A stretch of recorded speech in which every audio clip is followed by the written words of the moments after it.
আর আমাদের মধ্যে শয়তানের একটা বড় অস্ত্র হচ্ছে ভবিষ্যতের চিন্তা করা। এই জন্য দেখবেন যে ভবিষ্যতের চিন্তা করে মানুষ সন্তানকে কাফের দেশে রেখে আসতেছে, অথচ ইমান নষ্ট করেছে।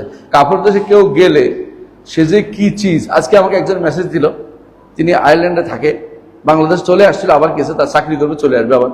তো বলছে আমি গেছি আমার ভাইয়ের কাছে জার্মানিতে, যাই দেখি যে গিটার কোনো বিষয় না, কাপড় চোপড়ের শর্ট কাপড় পরা কোনো বিষয় না।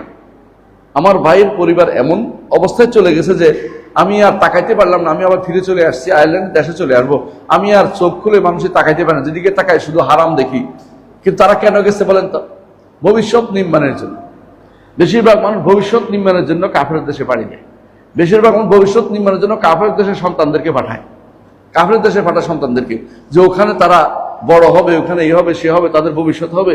এই ভবিষ্যৎ যে তার ধ্বংসকারী, ধ্বংসাত্মক ভবিষ্যৎ, এটা সে চিন্তা করে না। শুধু দুনিয়ার অর্থ নিয়ে তার চিন্তা ভাবনা, দুনিয়াতে তার এইটা আছে ওইটা আছে, স্ট্যাটাস একটা জিনিস আছে, এটা নিয়ে তারা চিন্তায় মরছে। অথচ তার ঈমান রক্ষা করা হচ্ছে সবচেয়ে বড় কাজ।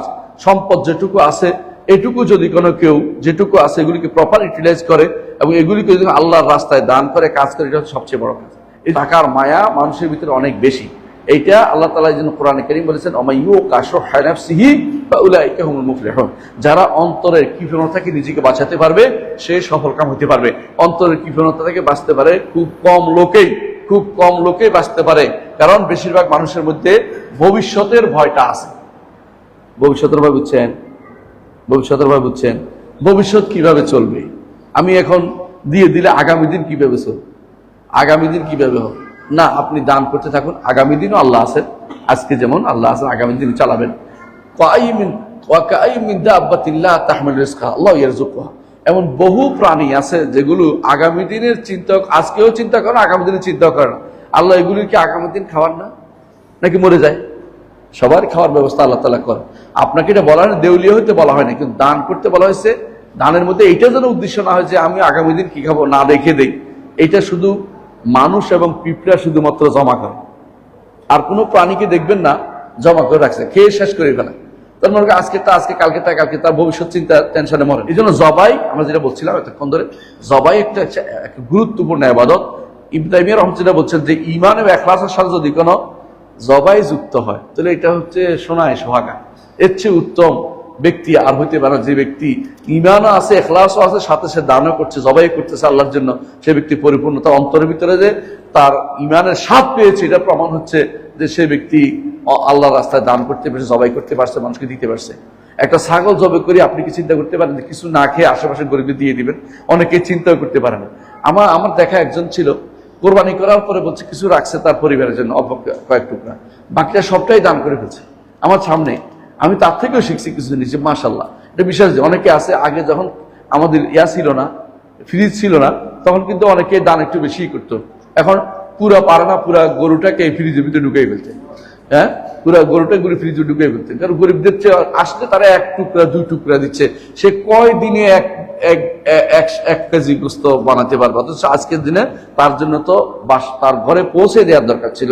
এটা না করে গরিবদেরকে তো আমি রাস্তা হাঁটাচ্ছি, কারণ আমার ভিতরে লোভ, চোখের লোভটা যায় নাই, মানে চোখের ক্ষুধাটা যায় নাই।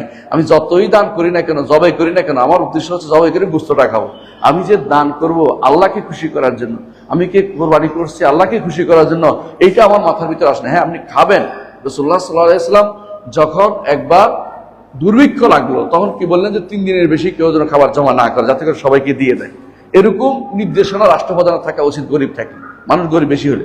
আর যদি কোনো যখন একবার দেখলেন যে মানুষের ভিতরে অভাব নাই, তিনি বললেন যে বেশি দিন রাখতে পারবেন, এটাও তো রাখা যায়, কিন্তু দান করাটা হচ্ছে উত্তম। 3 ভাগের 1 অংশ দান করা, 3 ভাগের অংশ গরিবদের দেয়া, 3 ভাগের 1 অংশ আত্মীয় স্বজনকে দেয়া, নিজের পরিবার, নিজের বন্ধু বান্ধবদেরকে, আর 1 ভাগ খাওয়া হলো নিয়ম। আমরা এটার মধ্যে থাকতে পারলে ভালো। আমি বলছি না যে এটা উল্টাটা করলে নাজায়েজ হবে, তা নয়, কিন্তু উত্তমটা করতে পারি না কেন? আমাদের মধ্যে সম্পদের মোহটা অনেক বেশি। লাভ, যে এটা থাকলে লাভ, এটা থাকলে করতে পারবো, এটা থাকলে আগামী 6 মাস আর বাজার করা লাগবে না, মেহমান আসলে আর কিনা লাগবে না, এটা দিয়ে চালাই দেবো। তো আপনি নির্ভর করতে চাচ্ছেন আপনার গরুর গোস্তের উপর, তাই না, অথবা ছাগলের গোস্তের উপর। এমন তো হইতে পারে যে এটা পৌঁছে যাবে, শেষে কি করবেন? ফেলাই দিবেন। এমন বহু মানুষ আছে রাখতে পারে নাই, রাখছে কোথায়? ফ্রিজ নষ্ট হয়ে গেছে, পরে এটাকে কোথায় ফেলাইতে হয়েছে?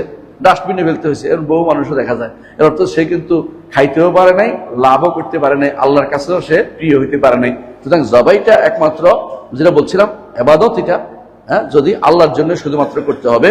এই জন্য যদি কেউ এই এবাদতটা আল্লাহর জন্য খারেজ ভাবে না করে সে ব্যক্তি মুশরিক, সে ব্যক্তি মুশরিক।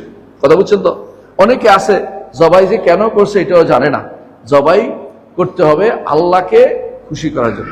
এই জন্য যখন আপনি জবাই করবেন, আল্লাহ নিয়ত করবেন যে আমি আল্লাহর নির্দেশ প্রতিপালনের জন্য করতেছি, আল্লাহর নামে করতেছি এবং আল্লাহকে খুশি করার জন্য করতেছি। এটা আপনার মাথায় থাকতে হবে, মাথায় থাকতে হবে। তো সুতরাং আমাদের জীবনের এই দুইটি বড় কাজ, একটি হলো সলাত, একটি হলো জবাই। এই দুইটার সাথে আমরা যেন আল্লাহর সাথে যেন কাউকে শরিক না করি।